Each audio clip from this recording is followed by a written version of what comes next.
there's not a lot going on, like after the initial buzz of a few cars driving around.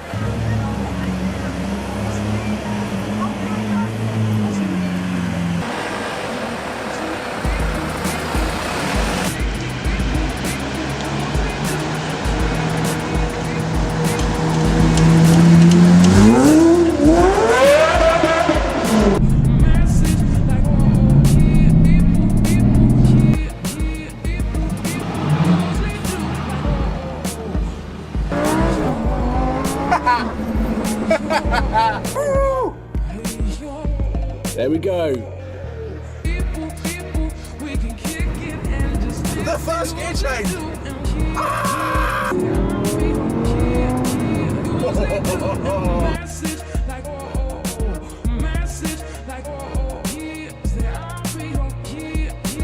What's up guys, and welcome to Supercars of London and a beautiful Saturday afternoon in July in Watford. Behind me is the Watford Underground train station, where I have spent a lot of money buying train tickets to head into London when I was younger.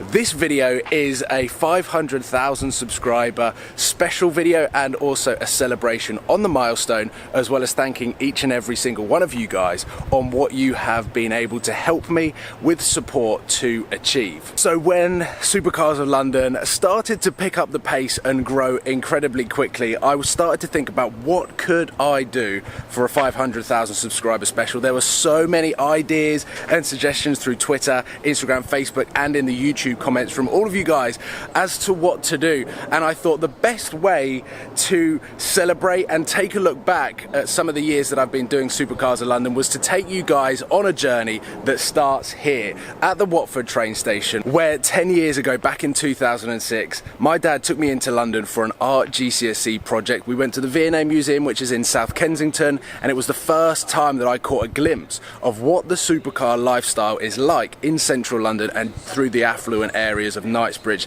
and South Kensington. After briefly experiencing and checking out some of the Ferraris at the Ferrari dealership, and also seeing some Aston Martins, Bentleys and Rolls Royces driving on the road, I was like, I need to go back into London to see what goes on every weekend in these parts of London. So that is where Supercars of London was born, 2 years before I even set my channel up. What we're going to do now is jump in my car, go for a bit of a drive, go through the journey of Supercars of London, take a look at some of my favourite videos, and basically do a video of how I got to 500,000 subscribers. Right, let's start the video in Watford because that is where I live. Turn these parking sensors off. So every single journey when I travelled into London started pretty much here or at the train station. And the first time that I went to London, I was around 15 years old, which is about 10 years ago. I am 25 and a half now, and it's crazy to think of the journey that I've been on. And in the last 24 months or so, I really haven't had the opportunity to just take a step back or just stop everything and just look at what has happened to Supercars of London, but also the supercars in London. And that whole car spotting scene and community has completely exploded. So I used to take the train into London and I used to buy child tickets. Child tickets were approximately £2.40 at the time, which was a bargain, seeing as an adult fare, once you went over 15 years old, was about £9. And I never had that sort of money to get into London. So even up until I was about 17 or 18, just don't tell anyone, I still paid for child tickets before I got an Oyster card. But every single week I would head into London. Didn't really matter too much about the weather. I was always keen on going in and filming the cars, more so for my personal gain on seeing these incredible cars than it was to upload or to share it.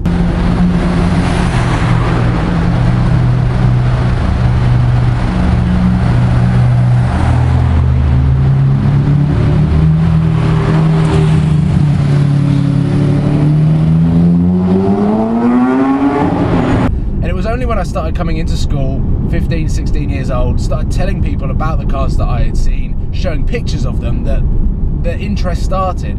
So I thought, why not set a YouTube channel up so that I can just share the link rather than showing people And that is when Sexy Man Bud Bud was created. That was my first ever YouTube channel, Sexy Man Bud Bud. I know that I have covered some of these elements and information in previous videos a couple of years ago, but for those that don't know, my first channel was called Sexy Man Bud Bud, and that was started on the 31st of May 2007, and to this date has 170 subscribers. No videos. I deleted all of the videos and I moved them across to Supercars of London when that was set up on the 31st of October 2008. As I finished school, as I finished sixth form, I went on my gap year, and that is when Supercars of London was created. Myself and Zach, who has recently appeared in a few videos, but over the time has always been in videos, myself and him came together because he was my next door neighbour. Back in the day when we were 15, 16, we created Supercars of London together.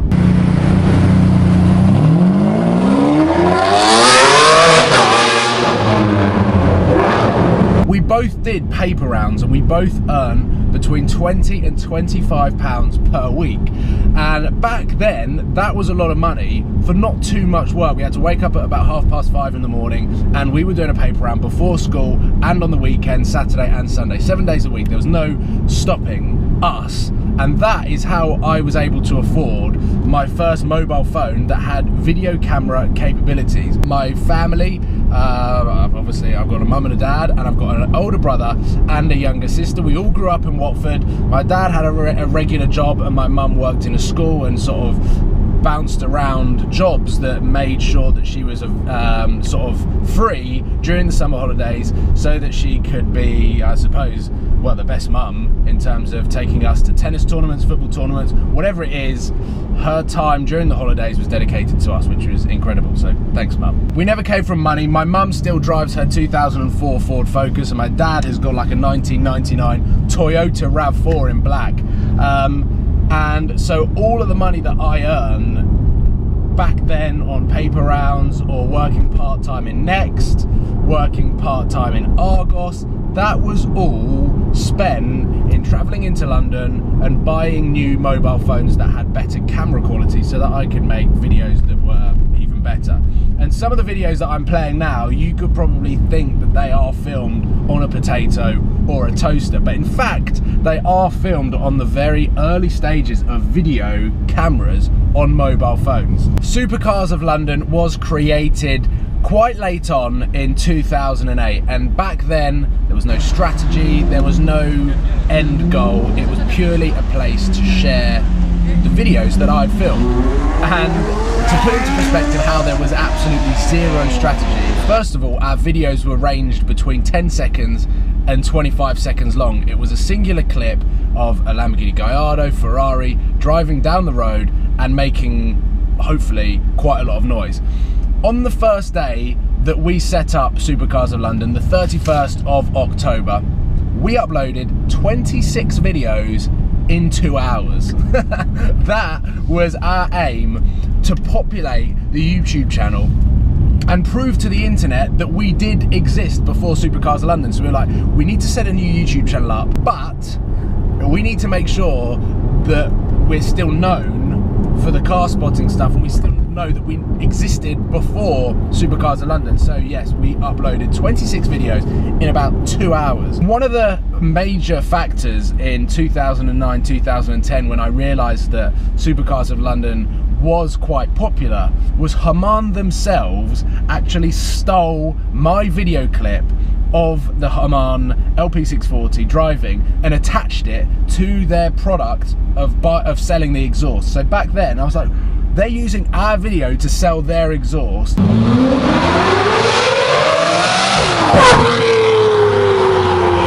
Surely I should be paid, or I should be at least credited for this tool of marketing. And so I contacted Haman. They didn't reply, but that video got deleted off their website. And that was when I sort of realized that what we were doing was bigger than just me watching back videos that I'd shot the year before. So when I started to see hundreds and sometimes thousands of views come in on Supercars of London during the early stages, I was like, this is pretty crazy that a hobby of mine, that something that I enjoy doing, is also enjoyed by so many other people out there. So during my gap year in 2009, I worked for a hotel, which was a really, really cool experience. I got to meet some pretty awesome people, including David Beckham, which is a massive claim to fame of mine. And I also worked for HR Owen, Ferrari and Maserati in St Albans, Chiswell Green. And that is where I thought, or I saw an opportunity of merging business and work with my YouTube hobby. So combining the two, filming every time I went out for a ride in a supercar from Ferrari and Maserati, and uploaded it to my YouTube. And that was when I thought, this is what I want to do for a career. To do with cars, but something that I enjoy so much, that I'm passionate about, that I want to spend time doing it. In 2010, I went to uni, and it was a pretty boring 3 years if you're looking at it from a YouTube perspective. There wasn't too much that went on. Every opportunity I got during the summer holidays, during the Christmas break, I went back into London and filmed the cars. And this is also when myself and Zach started to go our separate ways. We both went to different universities. We were both quite far away from London, but it just wasn't feasible. It didn't work, and it wasn't efficient to both be running the YouTube channel. So because I was going into London during my summer holidays and things like that, I felt that it was the right thing to do for me to take it on and basically put as much time as I could into the YouTube channel. And I actually left university April 2013 with 25,000 subscribers. So 3 years ago in April, I left uni with 25,000 subscribers. So coming out of university, I knew that I needed Supercars of London to be something more than just a summer activity. I needed to earn money during the winter, and I didn't know how to do it. Obviously, I had my social media consultancy that was paying the rent, it was paying my bills, and it was covering all of my costs, petrol and everything. But I needed something more, and that was when I decided that I needed to create TV style episodes to make sure that I could run through the winter when there wasn't that many cars around. My first supercar started, and it was the first time that I put myself on camera. I put my face on camera, and I suppose the things that I was nervous about was, what are my friends at university going to think? What are my friends at school going to think if they stumble across like me, my channel? What am I getting up to now? So I was incredibly nervous about what people around me and my close friends and family are going to think of me putting myself on camera and presenting a YouTube channel on my own platform. And I just felt incredibly nervous and scared about doing it. But then I thought, well, if my channel has got 40,000 of you guys supporting it and enjoying the videos, what am I scared of? I'm just going to do it.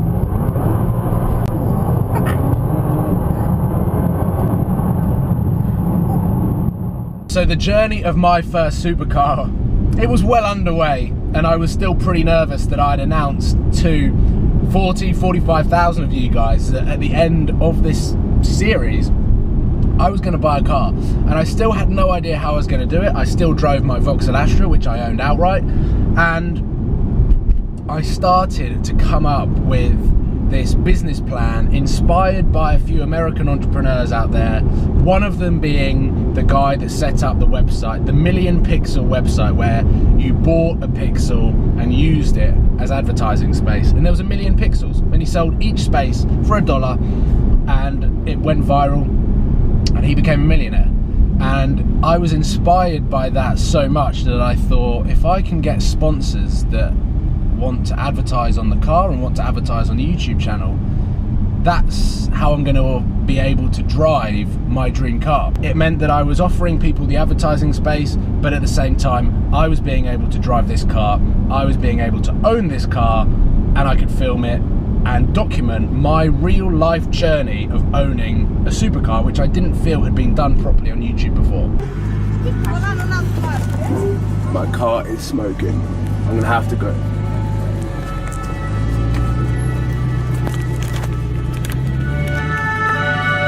My car's smoking. I really don't know what to do in the middle of Paris. I never called it work, I never treated it as work, and I still cannot treat what I do as calling it work, because for me, I wake up every morning and I do what I love. It is by far the best thing about all of the hard work that has gone into Supercars of London. And to put the amount of work into perspective, I've done some sort of childish calculations on how many miles, that's quite nice, how many miles I have walked, how many hours I've put in to just going into London to film. I'm not including emails, I'm not including editing, which usually took place at 2 AM, 3 AM in the morning. I'm not talking about the commute into London, which was an hour every single time, but on average, it was 2 times a week. And if we look at that from the moment that I started Supercars of London, which was actually 2 to 3 years after I first started going into London. So let's take it from 2008 when I started Supercars of London, all the way up to 2014 where I hit 100,000 subscribers. It took me 6 years and 25 days, which is just over 2,200 days.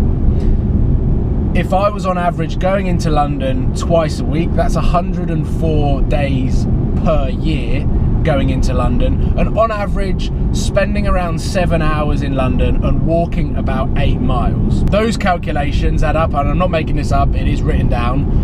It's around 4,300 hours of walking around London and filming Supercars in London, and it's around 5,000 miles.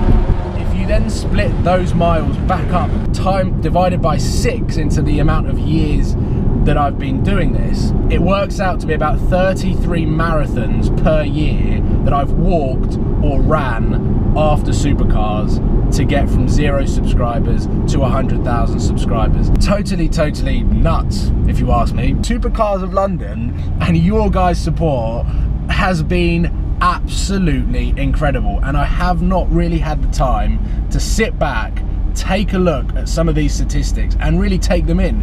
I just have been completely non-stop daily vlogging from May back in last year, collaborating with Saucony Jolie's, in which I really saw and was motivated by Jonathan and Anna that all of their work and all of their time was paying off, and their daily vlogs, I mean, still are enjoyable, entertaining, and no one really sees the work that goes on behind the camera, because it's not just a 15-minute episode. My videos aren't just a 10-minute video.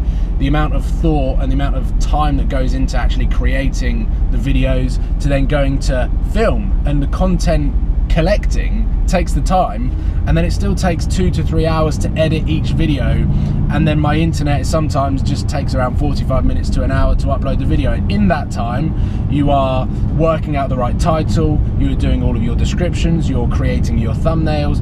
There is a huge process that goes into each 10-minute, 15-minute, 20-minute video that is put onto YouTube, whether that's from my channel or whoever's YouTube channel that you watch. There isn't just a 10-minute video and that's it. The work behind the scenes, 95% of that video is very difficult to see because it's never really out there to be seen. So the work that goes on behind closed doors on everyone's YouTube channel out there is totally incredible, and every YouTuber I respect for how much time, effort and hard work goes into the success and the growth of subscribers, views.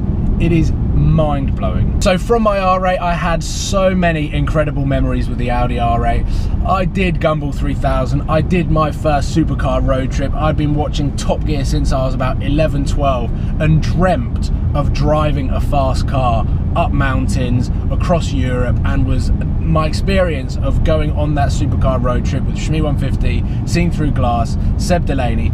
Mr. JWW was on there as well in a black Audi R8 V10 Plus before he had a YouTube channel. The Lamborghini dream was still in the back of my head. I'd bet myself and I'd bet my brother and I'd bet a lot of people at school that I was gonna buy a Lamborghini by the time I turned 25. And back then I had no idea how I was gonna do it. It was an incredible day picking up my first Lamborghini. Is definitely not going to be my last Lamborghini, and sadly I only owned it for 6 months for reasons I have stated in previous videos.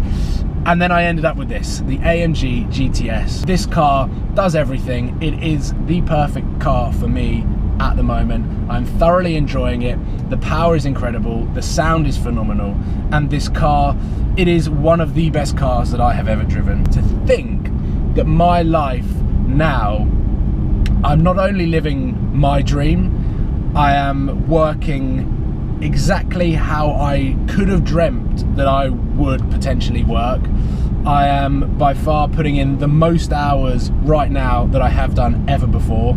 I'm probably working between 8 AM until 1, 2 AM in the morning every single day, whether that be filming, whether that be doing emails, whether that be coming up with new ideas, whether that be working on Supercars of London clothing or future projects, which I can't really talk about at the moment. I suppose all of the work and this video proves that it is possible.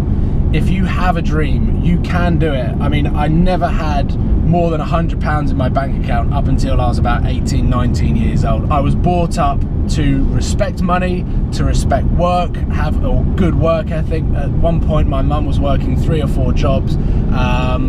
So I always had the inspiration to work and basically live my dream. And I cannot believe that it is happening. And you guys have made it all possible. It has been a totally incredible journey so far to 500,000 subscribers. I love, one of the best things about running Supercars of London is how many incredible people I meet. Whether that be walking down the street in central London, in the shopping centre, at a car meet, at a car dealership. I've met so many of you guys that show your appreciation and love for Supercars of London that I just have so much fun just having car conversations, talking about my car, talking about your car, whatever it is. It's just been an incredible experience to create a community. The Supercars of London community, 500,000 subscribers strong, still growing.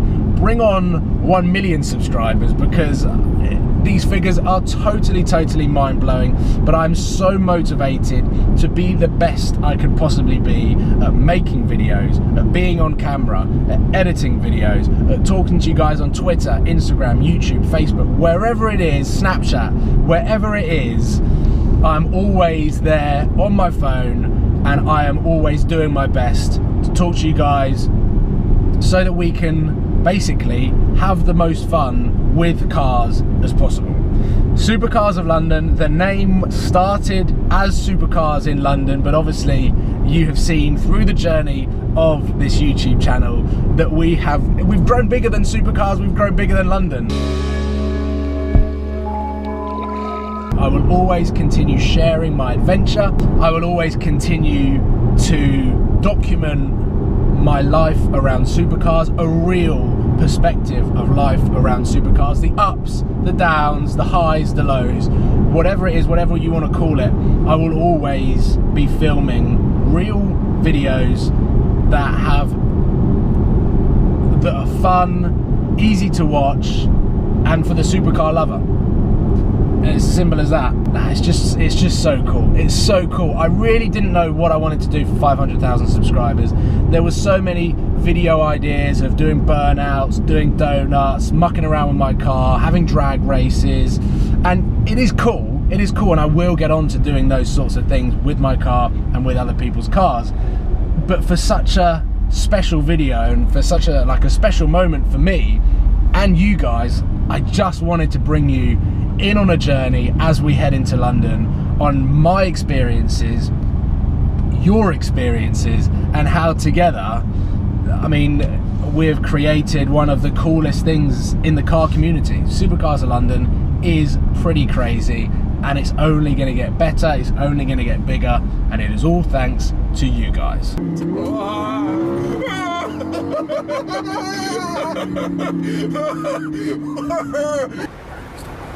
Right, here we go. 3, 2, 1, go! Go. Right. Run. Right, which way are we going? This way? Like a perfect...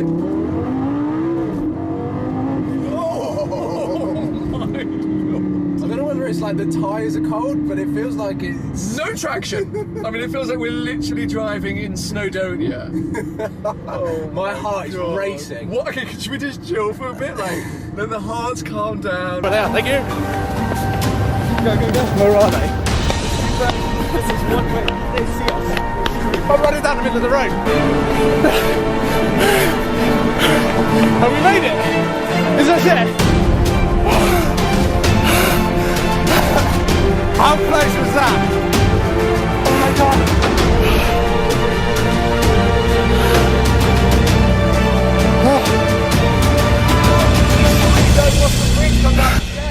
We saw you too many times. Oh, I have not ran that much in my life.